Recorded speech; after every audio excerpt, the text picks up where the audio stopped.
we didn't even know what our packaging should be like. So we went out every Saturday at 5 a.m. at Detroit's Eastern Market and ruined some weekends, a lot of weekends, but it was worth it. I mean, we learned to not put gluten-free on the front of our pasta packaging, because every time we said gluten-free, 80% of people would run away.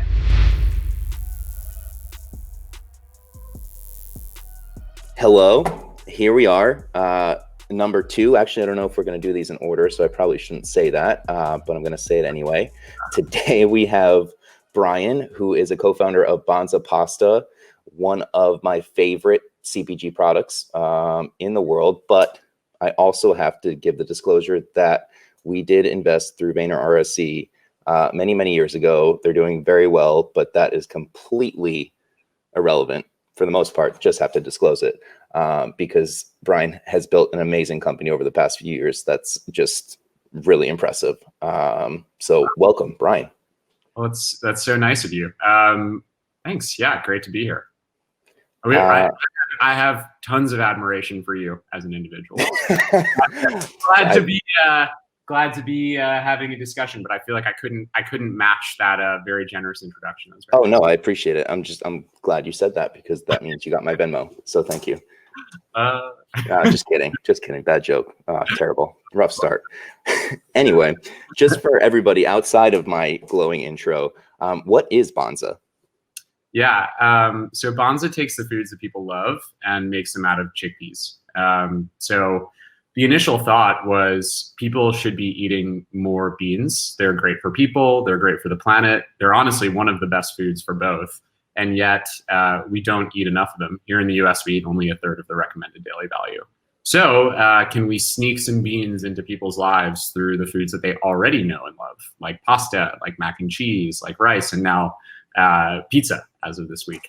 So yeah, we're super excited about that mission, and it's really energizing to know that as people eat more beans, it's good for both them and the planet. It's amazing. And one caveat, I need to apologize. The company is not Banza Pasta. The company is Banza, but the first iteration and how I first knew, and it just is ingrained in me, is Banza Pasta. It is Banza. What led you to start it? What gave you this passionate mission around people eating more beans? Yeah. Well, I grew up eating a ton of pasta. I ate it like 3 or 4 nights a week. It was pretty much all my parents could get me to eat. And then unfortunately realized that I had a food allergy and couldn't eat it anymore. So it was just this moment of crisis where here's this food that I love that I can no longer eat. How do I get it back into my life? And I didn't like any of the available gluten-free pasta options. So I just started making it for myself in my kitchen. And at some point it kind of hit me that there was a lot in common between a high protein, lower carb version of pasta and another food that had become very, very popular at the time, Greek yogurt, and drew a lot of inspiration from what Chobani did in how we could potentially build a very impactful business. So yeah, that's kind of what shaped it, from the early days of making it in my kitchen to then doing a crowdfunding campaign to then going on reality TV to meeting you and raising money and yeah, it's been quite the journey, but it started all just from a personal need. I did not realize there was a reality TV component. I must have either forgotten that, because that's something we have in common. That's amazing. Oh, yeah, that was quite the life experience. It was a lot like Shark Tank, but called Restaurant Startup. So similar concept, you go and pitch your product, but this time to celebrity chefs. And yeah, we ended up getting investment on the show, which was a great way to launch. And yeah, I can't tell you how many people still think that we were on Shark Tank and not Restaurant Startup. But like even just this past week, we were like, oh, pizza is so cool. I remember seeing you on Shark Tank. Oh, thank you. Thank you for that brand association. Yeah, I'll take it. But yeah, it was an interesting life experience for sure. That's awesome. You were in college, like, so the kitchen you were cooking up your pasta in, your bootleg gluten-free pasta, was in college. Just after college. Just after college. I had the timeline messed up. And I said bootleg as a joke. There was nothing bootleg happening with this operation whatsoever. It was just good old-fashioned R&D. Bootleg is a fair assessment. I mean, I was just making it at first with like a bottle of wine to roll out the dough and a knife to cut it. So like, I think bootleg is not wrong. I love that.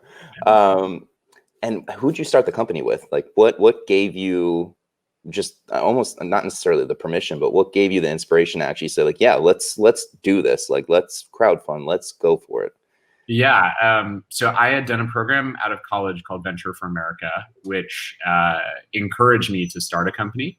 I was 23 at the time and really didn't have a ton of experience. And my brother, Scott, who's 8 years my senior, helped me out in the early days just to think about how to position the company. And he maybe wanted to be an advisor, but I actually kind of pushed the issue and said, no, I don't know if I want you as an advisor, maybe co-founder. And, he had a really great job at the time. He was working in private equity. So I don't think I ever really expected him to take it seriously, but he did. And I feel super lucky to be working with Scott. He's like always been somebody I've looked up to. And it's been a really great lucky thing that he joined. So was there any moment early on in the company, maybe it was the first sale or a trade show or something where it clicked for you? Not that it wasn't real before, but where it just became really apparent, like, oh, we're doing this. We have a company. Banza's it. Like, this is happening. I can't think of like a single moment, but I will say at our first trade show, there were a few really cool moments that have really, like, I'll always remember meeting the team from ShopRite. And I grew up shopping at ShopRite, and meeting these buyers, I was like meeting celebrities. Yes. And, I could not, I had so much trouble like just delivering the pitch to them because I was so nervous. And they were so nice, so excited to talk. They invited us to their office to do another pitch. And they ended up being one of our first retail partners. So I feel like that maybe the particular, like, just the personal side of it, having grown up shopping at ShopRite and seeing an opportunity to work with them, and always, probably like 5 years old when I have some of my earliest memories there, where I thought this was like massive place that has all these products. And I don't know. I think that probably was one of the cooler moments. And maybe some days you got a snack and you could pick it out, and that was pretty cool. I totally relate with that. Saturday mornings with mom shopping at ShopRite. I actually share that with you. That was a big part of growing up. Yeah, so I totally get that. The experience, totally. Was there, and now on the opposite end, was there a situation or something that kind of popped up early that was just one of the oh shit moments where it's like, oh, this is a problem. I may or may not know how to solve it. And how'd you fix it? Yes, definitely. So our company almost ended up failing before it existed. In doing the reality TV show that we talked about earlier, we then leveraged that to get our first retail customer, which was Meijer. And we had this outstanding PO for, I think it was 215 stores at the time. And we challenged ourselves. We said, okay, let's figure out how to scale this up really quickly. And we went to the largest gluten-free pasta manufacturer in the country at the time. And it ended up scaling up very poorly. And we pretty much burned through all of our money in bad production runs, which, to be fair, like we really did try to de-risk it. We had a lot of things that gave us confidence that it would work. And I wish that didn't happen. Like we made it at a smaller scale at like, first it was in my kitchen at 2 pounds an hour, it was working. Then we did a small scale production run at 100 pounds an hour, it was working. We did another one at 300 pounds an hour. Then we scaled it up to 1,000 pounds an hour. And that's where it just like totally fell apart. I think we had raised like $70,000 at the time, and we had burned through it all like in a matter of weeks. And I so unbelievably stressed out. I ended up in the emergency room with kidney stones. It was like, because I guess I forgot to drink water. Right. Yeah. We ended up solving it in a pretty like clever way where we did what we had to do. We learned that if you didn't boil the pasta, if you just put it in hot water and steeped it like you would steep tea for 5 minutes, it actually wasn't bad. Problem was we knew nobody would read the cooking instructions, but we did what we had to do. We applied 20,000 stickers in 3 days and ended up shipping that out. And that was our first PO.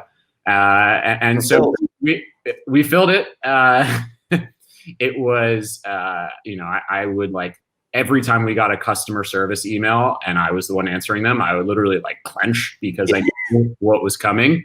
But yeah, we ended up getting out of that hole and we ended up going back to smaller scale production until we could figure it out. But that was definitely a scary moment for the company. And I will never forget it.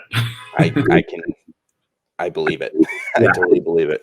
Yeah. And now I'm not sure if you can share this. This might be proprietary, but one of the things that did impress me was your approach and almost, I wouldn't say, I guess, aggressive move into how you came about manufacturing. Because I was pretty excited the first time you gave the update around how you had found your own facility. And again, I don't know if we can talk about that at all. All right, cool. So I was dancing around. It was I want to ask the question, but I was really impressed when we got that update with how early it came around how you were already exploring that. And it was a big investment at the time and somewhat of a risk because it was an unknown facility. But I think that was actually pretty crucial for the company and giving yourself the ability to be able to actually ramp up quickly and have more control. So that was super impressive.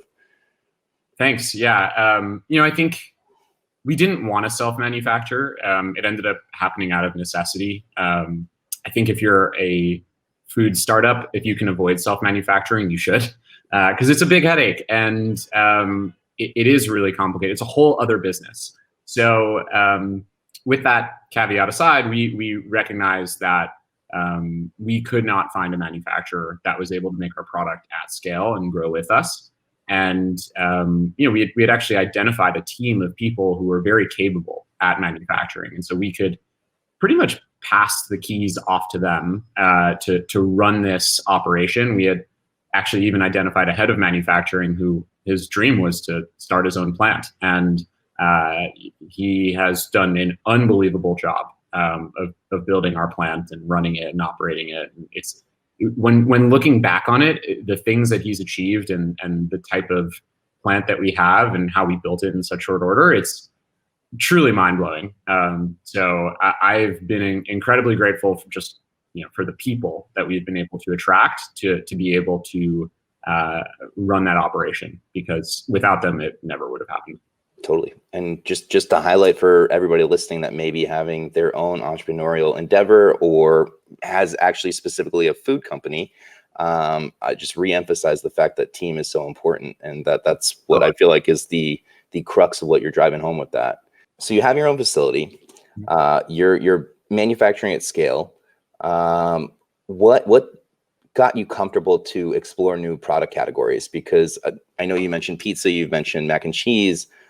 Pizza obviously came way later. We'll talk about that in a little bit. But when did you decide to be more than pasta? And I know that was always the plan, but when? Yeah.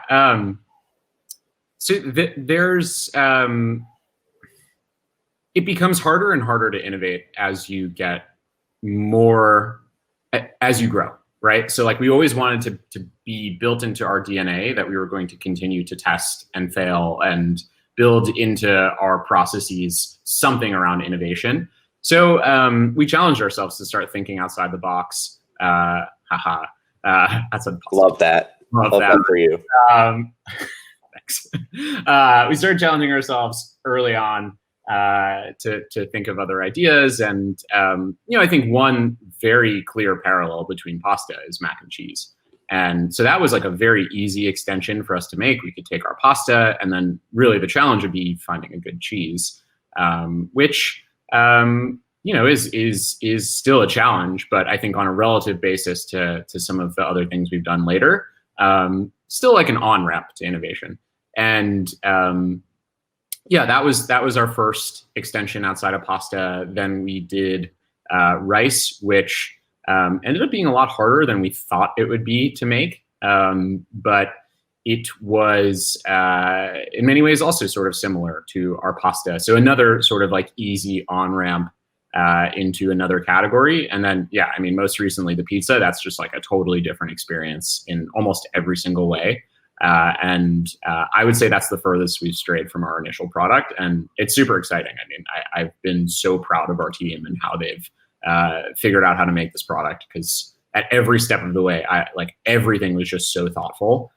So yeah, I'm sure we'll get into it, but like, yeah, again, just it feels like we're becoming a real company, which is a pretty cool thing. I think it's a very cool thing, and I would co-sign the fact that you're very much becoming a real company, if not already a very real company. You said that pizza was just a different beast. I would argue that it's actually a completely different business, considering it's just a completely different product category, but the logistics associated with frozen food, yep, that's way different from being on the shelf. What, why make that jump? Like, what led you to pizza? Yeah. We didn't want to make pizza for a very long time. Like we had this idea in the back of our head that it was an interesting product. We had a bunch of ideas for interesting products. I think, we sometimes think all foods made from wheat, rice, and corn could ultimately be made from chickpeas, which is a huge amount of products. And they should be for their, nutrition and environmental benefits. So like there's good reason to do it. But yeah, pizza and pasta, like they kind of do go together in like, the way that people think about the foods. We were just so afraid of the unknown with going into frozen. Like we didn't know what we didn't know. And so we had to really get conviction around the potential for the product in order to get over that fear and just accept the challenges that were going to come with it.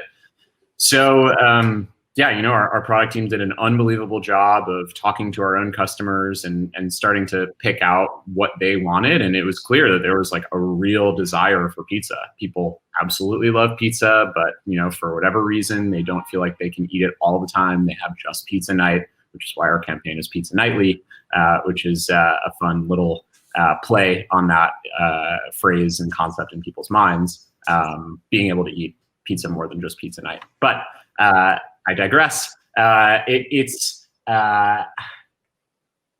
was clear from that alone, just talking to our customers, that like people really wanted this product. So the conviction from our product team actually gave our operations team more confidence that this was something that they were going to be able, or was worth the headache of trying to figure it out. Because I think the worst nightmare probably is like doing all this work and then realizing that nobody actually wanted the product. Right. So I think it was just our product team energizing everybody else on the team that like, hey, this is like an exciting opportunity. And then, our operations team worked really hard to rebuild our supply chain. But I think with the confidence of the product team, they were able to do it and feel like they were working towards something. I'm super behind Pizza Nightly. I think that's a message that we need to get out there more and more, just not even for selfish business success reasons, just in general. I think that's a very positive thing for people to take in. Totally agree. I also love the logo that's on your shirt. If you guys are watching the video, the pizza logo they developed is actually really interesting. It's fun. Like I have the tote bag. It's lovely. I like to brandish it everywhere. Talk to me about the different versions of pizza, because you didn't just launch one pizza. There's 4 different products that you came to market with in this completely new category for Banza. Yeah, so we started with just the plain crust, and then we looked at what are the most popular topped pizzas in regular pizza and use that as guidance to create our 3 topped pizzas. So we have a 4 cheese, a margarita, and a veggie. But the cool thing about pizza is like the amount of combinations you can make is like pretty endless. So we have so many out there ideas for it, which is just very different from pasta, because in pasta, like you don't usually like vegetable infused pasta, I guess, is a thing, but like, yeah. I mean, we haven't done that in our pasta. For us, like we get excited about shapes, which is like, there are also so many shapes of pasta. I think it's over 1,000. So there's a lot of fun stuff to happen there. But in pizza, like if you take the crust, you can do all sorts of interesting things. Like I did a butternut squash, fig, goat cheese, bacon combination the other night, and it was like the most fall pizza ever, but it was like unbelievable. Wow. So yeah, there's a lot of fun creativity that you can do with the plain crust, and in future topped pizzas. I love that. And just again, to do my job as an interviewer, to extract what I think is a pretty key message for anybody, again, that's building a company or has aspirations to, just around launching pizza, the newest part of your business. Trust your team, listen to your customers, and get as much data as possible so that you're not just creating a product for a void that's only just scratching your own self-interest. So I think those were 3 key things that you did. I totally agree and would emphasize the listening to your customers part. I think that is, for whatever reason, like often overlooked. I think a lot of food companies, they get pressure from their retailers to make products, which is not really like who they need to serve. We've had retailers who have come to us with like a lot of product ideas, and they're very interesting. But if our customers, the individuals don't actually want it, then you could spend 6 months to a year developing a product, and you've wasted a whole bunch of effort. And there are opportunity costs to that. You can't do everything. Totally. So maybe that's like a very specific food CPG piece of feedback, like a watch out. But even for anything else, like you have to talk to your customers. And one of the things that we did really early on, that I think was one of the best examples of talking to our customers, is we did tons of farmers markets. Like we didn't even know what our packaging should be like. So we went out every Saturday at 5 a.m. at Detroit's Eastern Market and ruined some weekends, a lot of weekends, but it was worth it. I mean, we learned to not put gluten-free on the front of our pasta packaging, because every time we said gluten-free, 80% of people would run away. And so, which was like considered crazy at the time. Now tons of food companies do it because they recognize the same thing. But and if you say the word chickpeas, most people who have food allergies will actually get it anyway. So that sort of stuff, I would definitely recommend in the early days, like getting out there as much as possible, get feedback on the concept, figure out how it fits, the messaging you need to use, and talking to customers ultimately. Amazing. Yeah, that's great advice. That's really fun about the packaging too. I would never expect that around gluten-free, but that makes sense. What do you know? I could talk about it for a while, because we got a lot of flack for that in the beginning. People were just like, especially again, retailers were like, if it's gluten-free, you need to tell people that. And again, we would tell them the word chickpeas does it. But anyway. That's what it is. One more before I let you go, and obviously you just unveiled a massive new business unit for Banza. Is there anything in the pipeline you want to kind of highlight, or is everything top secret right now? We're just going to be eating pizza every night for a little bit. Top secret. I love that. I love that. But all foods made from wheat, rice, and corn, and particularly center of the plate foods. I think maybe the actual answer to that is like we take a lot of pride in creating foods that bring people together. So whether it's pasta, whether it's rice, whether it's now pizza, they're all foods that are very communal, and they bring people around the dinner table. And if we can keep doing that, I think that is a very special thing. It's not to say we won't ever make products outside of that category, but it's just something we take pride in. Totally. And you have a couple options of what you can launch next with those 3 pretty big categories. So that's exciting. Yeah. That's fun. Last thing is, where can people find you or Banza? Where would you like people to visit? Yeah, I think probably on Instagram. Pasta and pizza are very aesthetically pleasing, so I think that's probably where we've found some resonance. We're at Eat Banza on Instagram. Awesome, Brian. Thank you for taking time out of your day to do this. I appreciate it. Thanks, Phil. Always fun to catch up. Totally. We'll talk soon, I'm sure. Definitely. Maybe in a minute. Right. And scene.